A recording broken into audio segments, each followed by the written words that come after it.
What up, dude? Welcome. What's up? We are back. Live is back live. Yes. Can I say that? Live. I can. I just did. Live is live. What's up, dude? So glad you're here to join us. Man, we had a great week last week, Yeah. right? With Brett and Michael. They dropped some hardcore truth. It was good. awesome. And your wife was present. Let's not miss that. She was. Kristen Holbrook. Special guest, Kristen, and we have another guest coming. Yeah, we have a new guest tonight that we're really excited about. We're going to bring him in just a minute. He is literally backstage, ready to come and join us in this live. That is live. But before we do that, Evan, why don't you tell everybody what you've been up to since the quarantine has happened, what you've been doing at home? So I've been doing a lot. Been working on my player on 2K20. You know, Edbot 311. You can find me. Meet me on the hardwood. Nothing productive.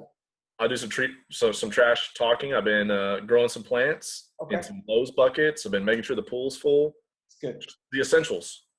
Wait, the pool? You have a pool now? Well, a kiddie pool, you know. Oh, yeah. You got to make sure it's full. I've seen some videos of you and your kids in the kiddie pool. I can't describe what happened, but it's a big pool. Yeah. It's a big kiddie pool. Good. It's good. Anyways, whatever. People need to know that. Let's bring in our guests. Let's get started. You ready to bring him in? Let's do it, man. Bring him in. I'm really excited. Hey, before we do that, one more thing. Go ahead and share this to somebody. Tell somebody tonight that you're watching live. We want them to hear what our special guest has to say, what God's doing in his life. And we hope this speaks to you tonight, that God does something through this. So I'm ready to bring in our guest. Let me get him from backstage. He's been sitting backstage this whole time, waiting. He has been. Let's see if he's ready to jump on. There he is. Hey guys. Jay Gray. What's up, man? Welcome. What's up, How are you guys? Good, dude. Good. Good. Sure, man. Thank you USA, so much. let's go. U.S. Olympic team, baby. I love it. Sad we got to wait till next year. Too soon, bro. No. All right, 2021. We I love should put down 2020 and start over. Yeah. Hey, dude. Well, thank you so much. We know who you are, and we're glad that you joined us. Why don't you just tell the people a little bit about yourself? Yeah. So I grew up in Salt Lake City, Utah. Most people haven't been there, but grew up in Salt Lake City, Utah. I wasn't Mormon growing up as a kid, so I was kind of in a unique setting, being out there. But I loved growing up there. Grew up playing sports my whole life. Loved sports, and I got to play baseball in college. So that took me to the state of Oklahoma. When I went to Oklahoma, I met my wife while I was there. While I was playing baseball, we got married between our junior and senior year of college. Wow. My wife's name is Michelle, by the way. Wow. Then after college, we came down to Second, started working at Second. We've been married for almost 17 years, and I've been on staff at Second for almost 16 years now. So my wife actually was on staff too. A lot of people don't know that. Oh, that's cool. On cool. the high school ministry team at Woodway. When we first started on staff here, we were both together on staff, and then when we had our first kid, we have 3 kids, Braden, Karis, and Case. When we had our first, she stopped working at the church and started working hard at home. So that's where she's been. But It's awesome, man. That is so cool. What were you doing with your kids right before you joined our meeting? a long time. I had to push back a little bit. Each day when I'm home, when I'm working from home, I try to give my wife a little break. So I'm the PE coach every day. I love it. Yes. Yeah. So Yes. we went on a bike ride today, went over and saw some of the kids' friends and stuff like that from a distance, but went over to their house and they came out into the driveway and said hi. So I know you've always been dreaming to be a PE coach, man. That's awesome. yeah, PE coach, man, that was my life dream. So I got it finally. Never thought it would come through homeschooling. Hey, that's every dad's job right now during quarantine, man. You do what you got to do. Yeah, just try to take up some energy, man. Kids are so stir crazy right now. So I love it. Hey, well, thanks for joining us. You're also the student pastor at our North Campus out in Kingwood. Right. And how long have you been out in Kingwood? We were only at Woodway. We were on staff at Woodway for less than 6 months before we came out, and I became the high school pastor at our North Campus, and I was a high school pastor for a while, and I've been the student pastor now for I think 7 years, something like that. 7 or 8 That's years. awesome. That's awesome, man. So, Yeah, that's awesome. So you've been here a long time, man. there might be some people who aren't second students on this. That'd be awesome. But share with us, man. Share with us your funniest second students memory. So many. Man, my funniest second students memory. I've got a lot of really good memories. Thinking back on one of the funniest moments, probably when I was the high school pastor. There was a day at Beach Retreat way back in the day. Way back in the day, that we were allowed to go on balconies. And oh, really? So I had that was actually a thing at one point. And I had kind of a rule that every year at Beach Retreat, I would go and deliver like ice cream to all the rooms and stuff like that. But usually what I would do is I'd come in and play a joke on them and pretend like they were in trouble. I love it. And so one time I walked into the room and it was this group of guys. They were going to be senior guys. And I walked in, just some incredible dudes, but and walked in. I know they're always crazy, just a lot of energy in that room. So I walked in kind of serious, put the ice cream down outside, walked in real serious. So I was like, hey, I need everyone into the living room right now. Leaders, I need to talk to you. And I brought the leaders out, took them outside for a second. I said, all right, so here's the deal. The leaders were freaked out when I walked in like that. I took them outside. I said, just so you know, this is totally a joke. I said, but I'm going to accuse them of throwing stuff off the balcony. So what should I accuse them of throwing off the balcony based on what you guys are doing right now? And they said, well, I don't even know. They said, we've been eating pizza. I said, perfect, got it.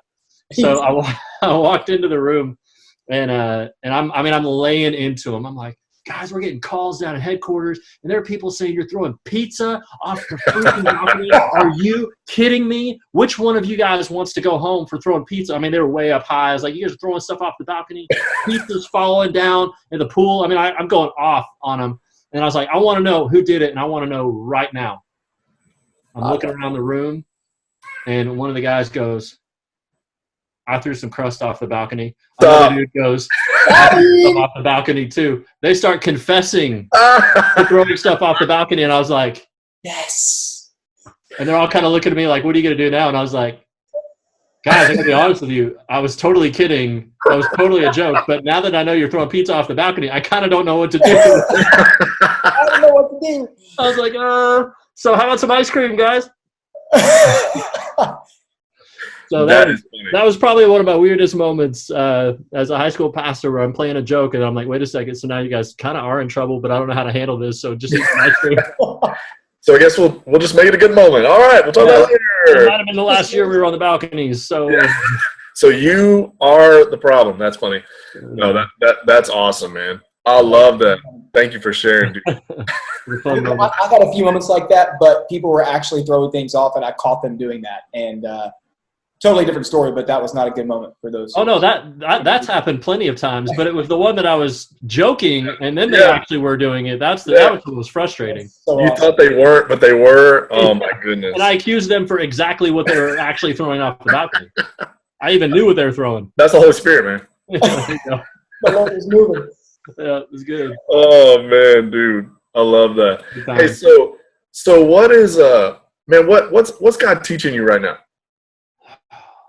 Man, there's a lot. I was sharing with my wife a couple days ago, and even with my team a couple days ago, that one of the things that kind of rocked me kind of early on in this whole thing is just having space, but in the midst of all of this fear, having faith. And I was reading, in particular, my Bible around here somewhere, but I was reading in Hebrews chapter 11, and it talks about by faith, and it kind of walks through all these people in the Old Testament. It says by faith Abraham, by faith Moses, by faith, it just kind of goes one after another all through the lineage of the Old Testament of people who acted by faith. And there's one whole segment of it that it talks about that some of them didn't actually get to see what the promise was of God, but they still acted in faith, seeing what was supposed to come. They acted in faith. And I started thinking about us in this time and what that means. And the phrase that I kind of wrote down in the margins of my Bible is that faith sees forward.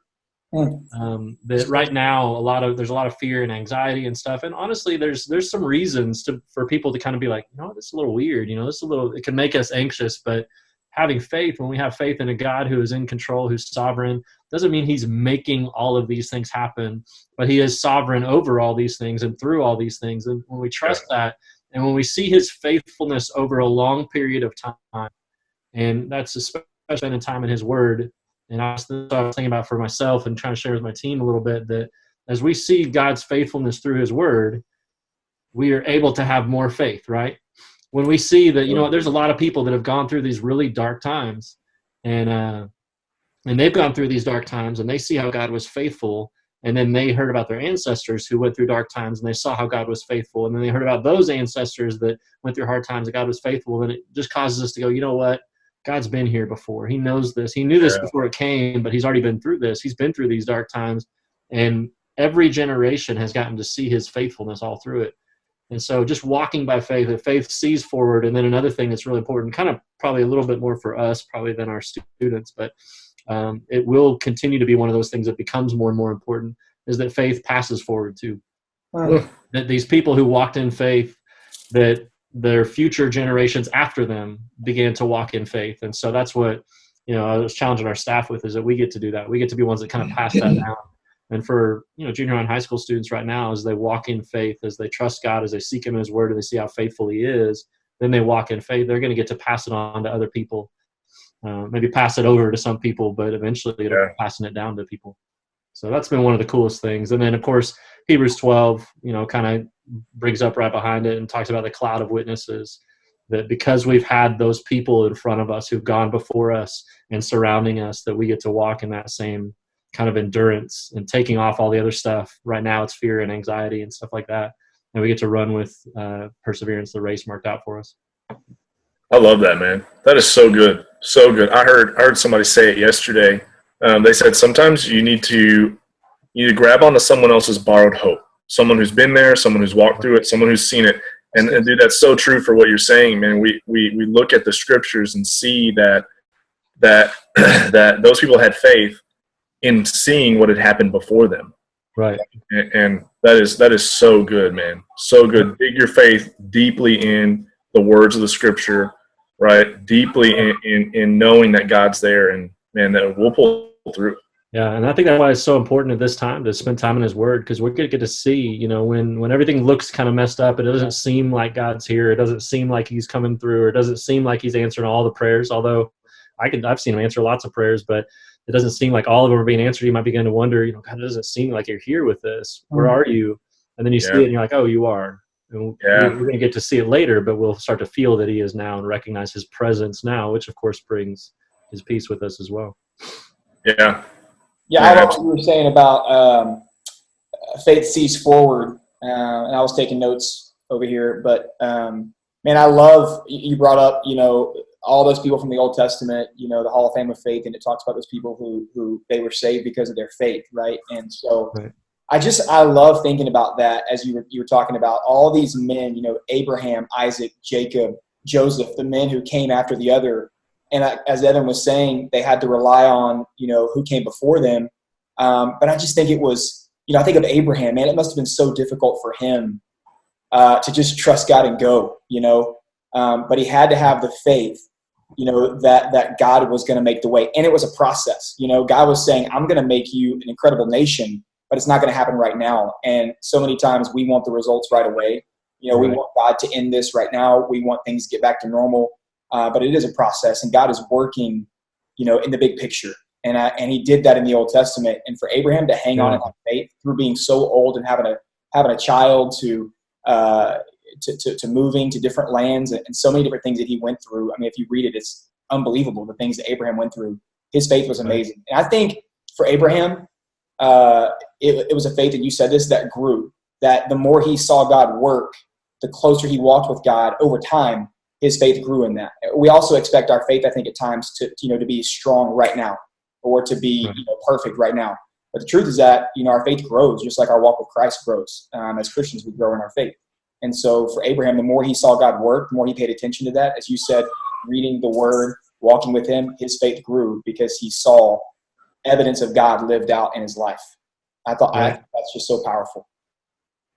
Yeah, and it's just so amazing that some of them, it even talks about how some of them died without ever actually getting to see the promise come through. It doesn't mean they didn't see God's faithfulness through it, but they died before the promise even came. You think about Moses; he didn't even get to enter the promised land.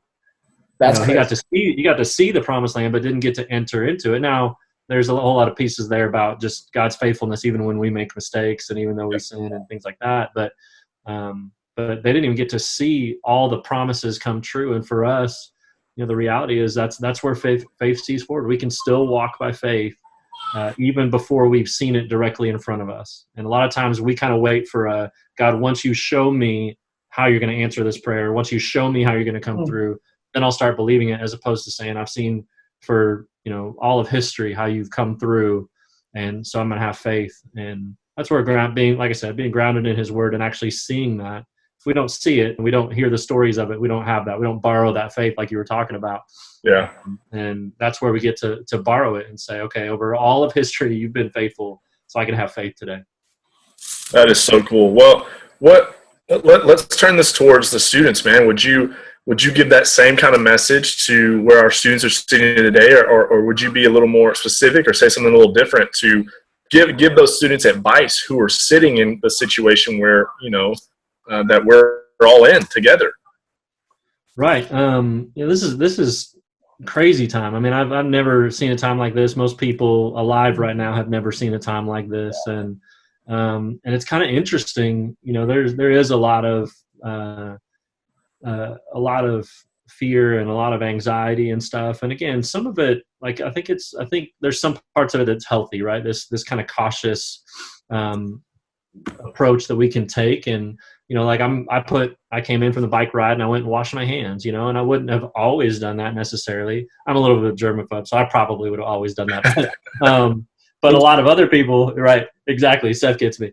But now the rest of the world is starting to be like me and you, man. They're starting to realize we were right. So that's right. We've been right all along, man. From the beginning. That's right. Oh. But I think there's some parts of it that create some things that are okay. But then there's other parts where we can just be, when we start to be affected by our fear, when we start to be affected by anxiety, when we start to be, disabled by it, when it starts to cause problems where we can't move forward or we can't function the way we really need to in freedom, then it starts to cause problems. So I think in this time, that's where I would say, yeah, for sure, that spending time in his word is important. In this season, it's such an interesting time, because for almost every person that I know and every student that I know, most of the problem was always, I don't have enough time.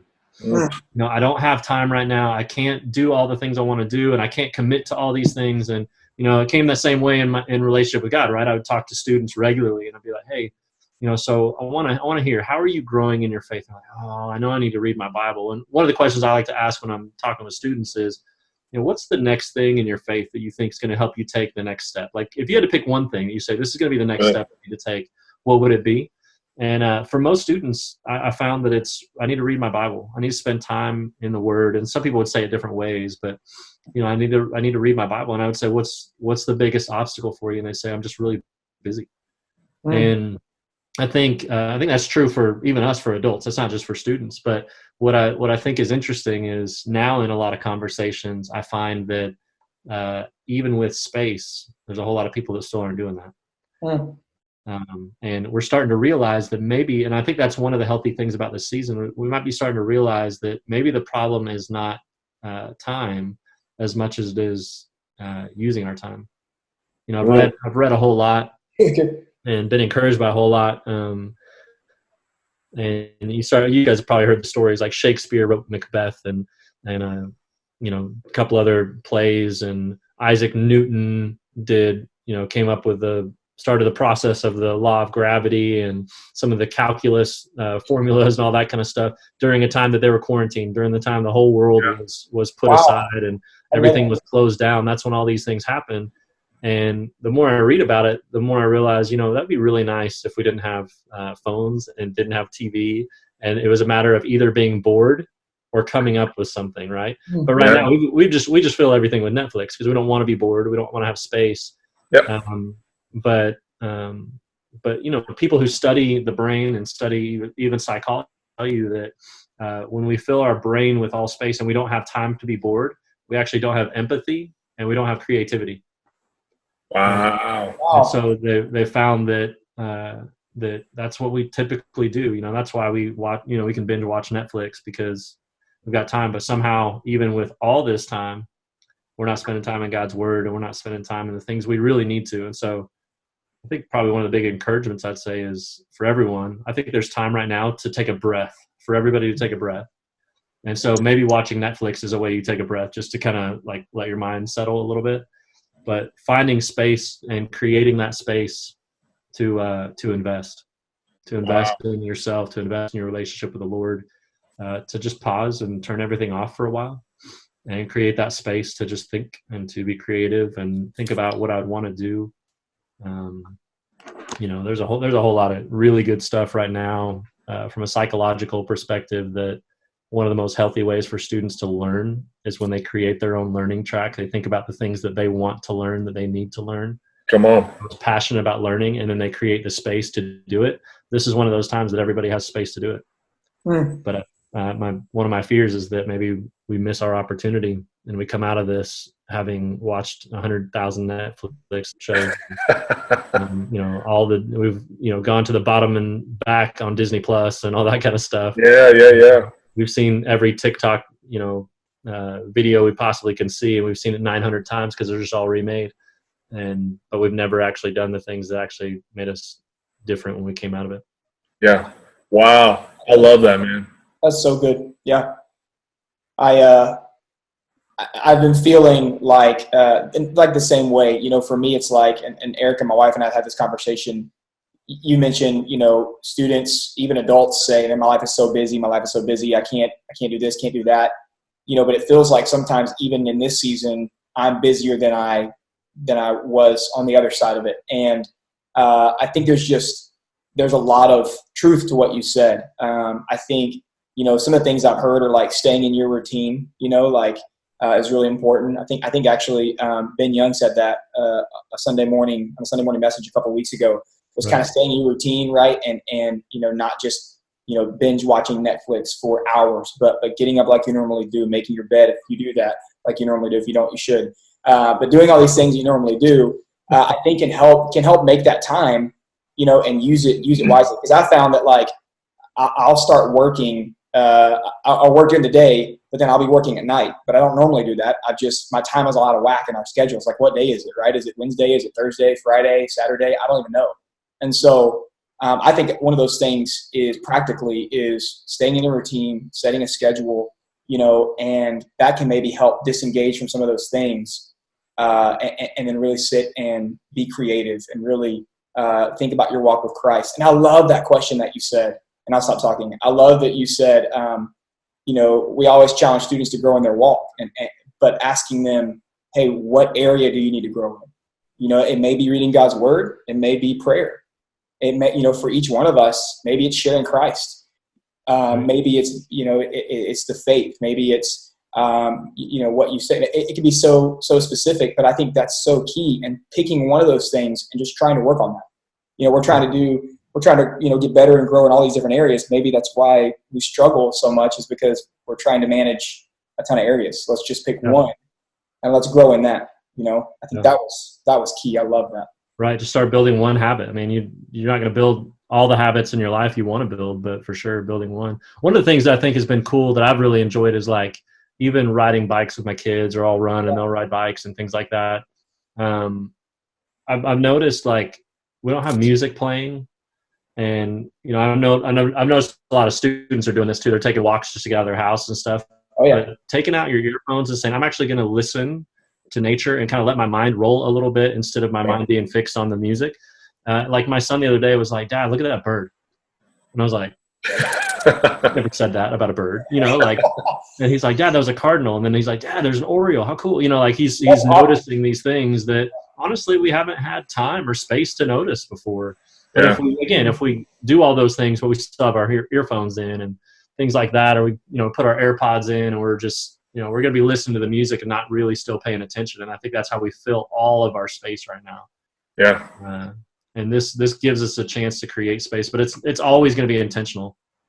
Absolutely. Now and forever, it's going to be, no one is still, even if you feel like you have tons of time and you're bored to death, you don't find time for stuff. You still have to make time for everything that's important. Yeah. Yeah. I love that, man.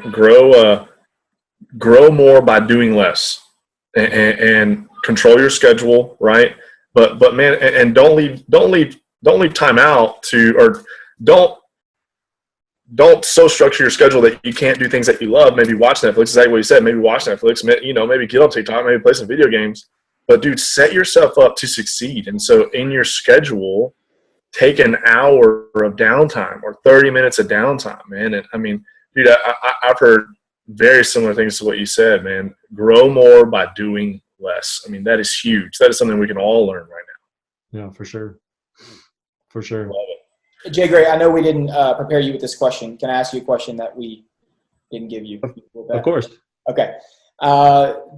So let's talk about. I think we've talked a lot about just in different areas, the here and now, what students can do. What about after, right? So one thing our team was talking about, our staff team, was okay. So when things get, whatever normal looks like, when things change or get back, because they will, we'll get through this. And so when that happens, what does it look like?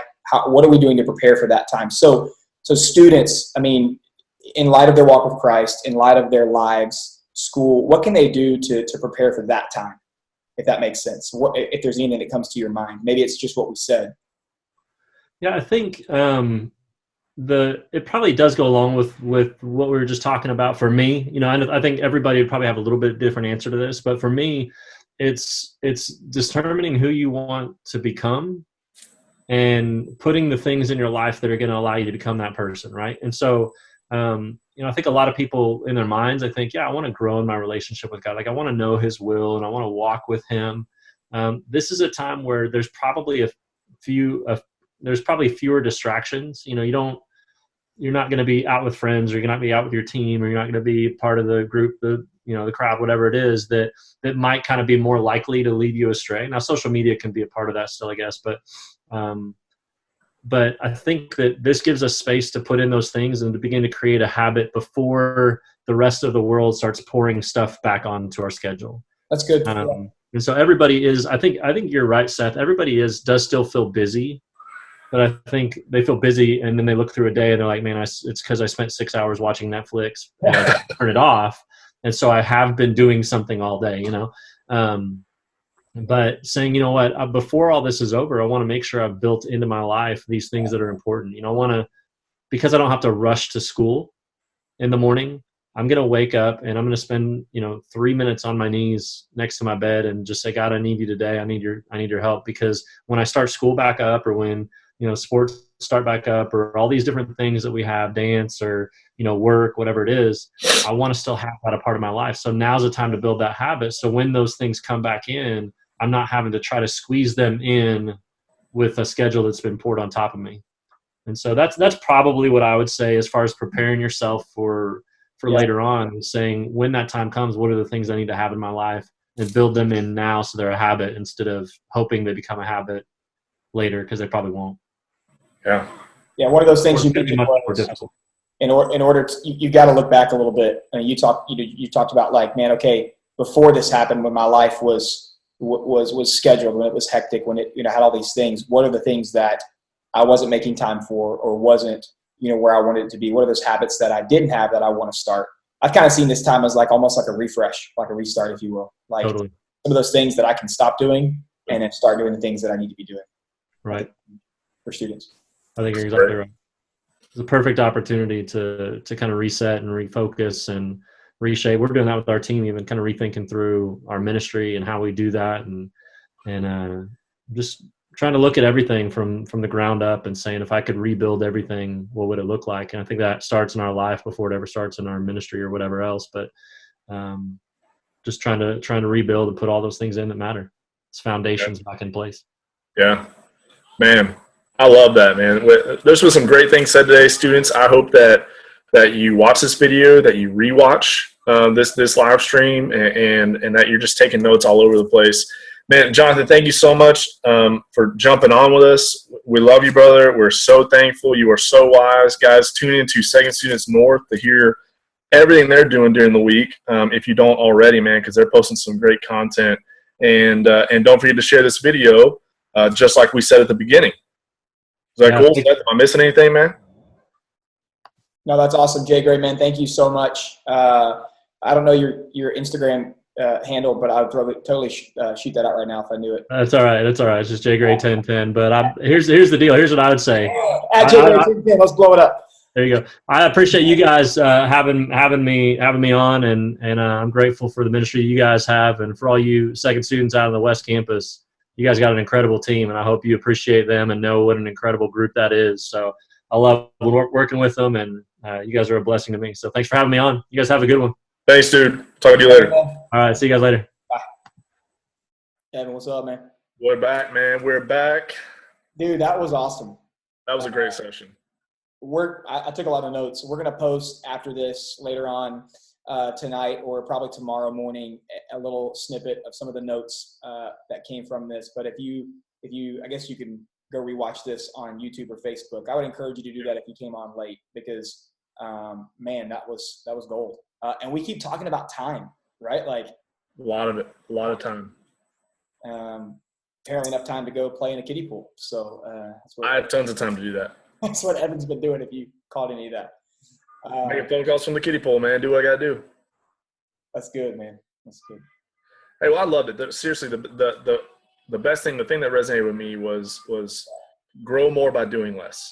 And you know, like I've heard it over and over. You know, we have Zoom groups that we would love for some of our kids to be a part of. All of our kids to be a part of. And what I keep hearing is, man, I Zoom all day and I don't want to be in another Zoom group. And my encouragement to you guys would be, don't let that be the thing that you do less of. Okay. It's so important for you to Zoom for school. And it is so important that you jump into one of our Zoom groups just to see the faces of everyone who's in your ministry, allow us to see your face and talk about the Bible biblically, you know, like, cause if you really look at your schedule, you may not be getting that anywhere else. And it is so important to your walk, to your growth in Christ, that you absolutely do more of that. Yeah, I agree. Also, if you can hear my kids yelling in the background, they're yelling the ABCs in the next room. You're teaching well, man. I think it's time for Evan to go, man. You gotta go. Hey, is what it is that time. No, I agree, man. Zoom groups, I would encourage you guys, our leadership, our leaders, our adults who love you and care about you, man, they are totally invested in this, and we'd love for you to be part of it. Also, don't miss Easter this weekend. It is going to be so awesome. I cannot believe – I don't think I've ever had an Easter ever where I haven't been in church and worn, like, something really nice. Yeah. I had my Easter suit picked out with a little, little pocket hanky and a little flower. I'm probably still going to wear it. That's not called a pocket hanky, right? There's an official name for it. It's a thing. I don't know. I know fashion things, but I just don't know the name of that. So I got to look that up.